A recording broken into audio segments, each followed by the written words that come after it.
right on Palm Street, then turn left on Green Avenue, then turn right.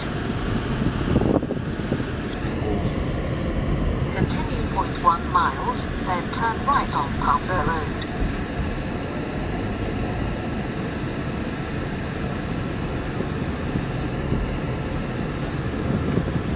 Looks like they have an adjuster.